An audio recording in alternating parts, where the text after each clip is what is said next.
ఓం నమో నారాయణాయ, ఓం నమః శివాయ. సహజ సిద్ధంగా మనం గృహ నిర్మాణం చేసేటప్పుడు, మనం తీసుకునేటువంటి గృహ నిర్మాణానికి ఏ సింహద్వారం మంచిది అనేటువంటిది ముఖ్యంగా మనం తెలుసుకోవాలి. అయితే సింహద్వార నిర్ణయము అనేటువంటిది మనం అంతకుముందే ఎన్నోసార్లు చెప్పుకున్నాం. సింహద్వారం అనేటువంటిది నామ నక్షత్రానికి అనుగుణంగా, అదేవిధంగా జన్మ నక్షత్రానికి అనుగుణంగా, అదేవిధంగా రాశిరీత్యా పేరుని బట్టి, వర్గుని బట్టి ఈ విధంగా నిర్ణయం అనేటువంటిది, అదేవిధంగా రాజవీధిని బట్టి కూడా మనం తీసుకోవాల్సిన అవసరం ఎంతైనా ఉంది. ఇక్కడ ముఖ్యంగా ఒక పేరు, ఒక పేరుకి తీసుకున్నాం అనుకోండి.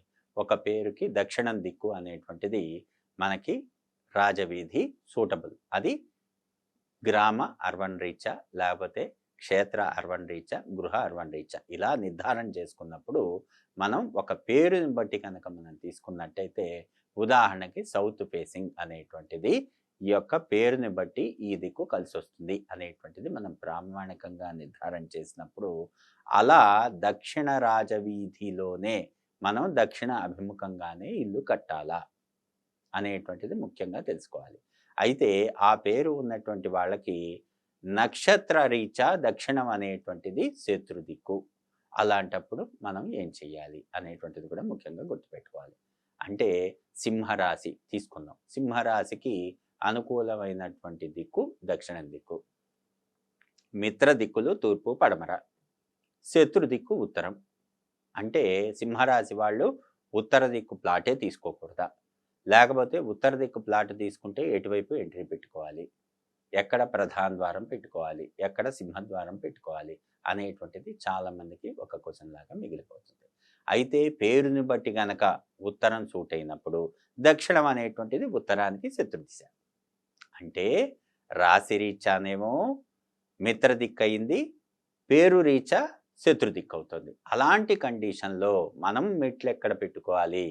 అదేవిధంగా ప్రధాన ద్వారం ఎక్కడ పెట్టుకోవాలి?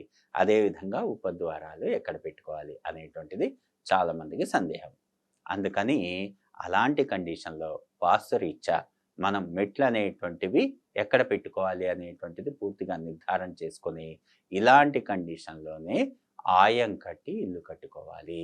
ఇక్కడ ప్రతిసారి ఆయము, ఆయము, ఆయము అని అంటాం. ఏమిటి ఆయము అంటే, ఆ ఇంటి తత్వం, ఆ యజమానికి పేరు బలరీత్యా, నక్షత్ర బలరీత్యా ఇవన్నీ కూడా ఆ ఆయం అనేటువంటిది కలిసొస్తుందా లేదా? అంటే ఆ తత్వం అనేటువంటిది ఆ ఇంటి ఆచ్ఛేదంలో గృహస్థుడు వెళ్ళిన తర్వాత నిత్య కర్మలు చేసుకుంటూ, షోడశోపచార పూజలు చేసుకుంటూ, నిత్యం తను చేయాల్సిన విధి విధానాలన్నీ కూడా చేసుకుంటూ ఉంటే, గృహం అనేటువంటిది ఆ గృహస్థులకి కలిసొస్తుందా లేదా అనేటువంటిది నిర్ధారణ చేయటం. ఆ నిర్ధారణ ఏ విధంగా చేసుకోవాలి? ఇప్పుడు దక్షిణం వైపు, ఉత్తరం వైపు అనేటువంటిది కుదరటం లేదు. ఎందుకంటే పేరుని బట్టయితే దక్షిణం అనేటువంటిది శత్రుదిక్కు. అదేవిధంగా రాశి రీత్యా, నక్షత్ర రీత్యానేమో ఉత్తరం అనేటువంటిది శత్రుదిక్కు.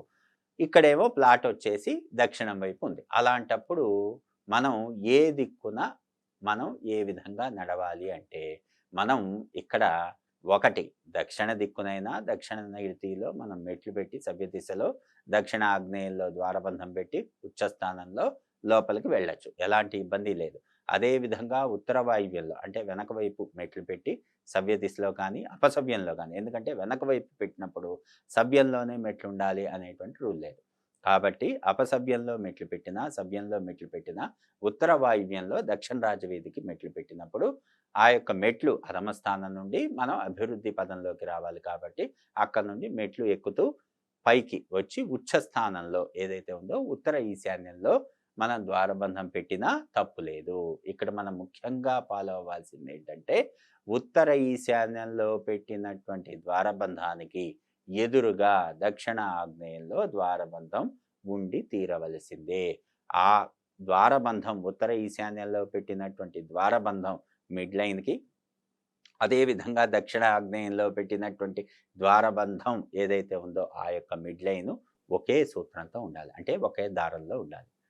అంటే ఒక అలైన్‌మెంట్‌తో ఉన్నప్పుడు అక్కడ సూత్రం ఫార్మ్ అవుతుంది కాబట్టి, దాన్ని మానసూత్రము అన్నారు కాబట్టి ఎలాంటి దోషము లేదు. అదే విధంగా అదేంటండి గురువుగారు మీరు ఇట్లా ఉండకూడదు గదా! శత్రు దిక్కు వైపు నుండి నడవకూడదు గదా! పేరు బల రీత్యా ఇది అదేవిధంగా నక్షత్ర బలరీత్యా అది కదా మీకు శత్రు దిక్కు. మరి అలాంటప్పుడు ఎంట్రీ అనేటువంటిది ఉత్తర ఈశాన్యంలో గానీ, లేపోతే దక్షిణ ఆగ్నేయంలో గానీ ఎలా చేస్తారండి అనేటువంటి విమర్శొస్తుంది. అందుకే ఆ ఇంటికి ఆయము అనేటువంటిది మనం ఉత్తర దిక్కుకి సంబంధించిన ఆయము పెట్టము. దక్షిణ దిక్కుకి సంబంధించినటువంటి ఆయము పెట్టము.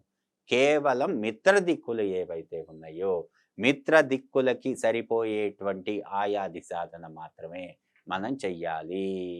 ఇక్కడ చాలా ముఖ్యంగా అర్థం చేసుకోవాలి. మనం ఏ విధంగా చేస్తున్నాము అనేటువంటిది. పేరు బలరీత్యా, నక్షత్ర బలరీత్యా ఏవైతే శత్రు తత్వంతో ఉన్నాయో, ఆ దిక్కులకి సంబంధించినటువంటి ఆయం అనేటువంటిది గృహ నిర్మాణంలో తీసుకోము. ఇది చాలా ముఖ్యంగా గుర్తుపెట్టుకోవాల్సినటువంటి విధి విధానం.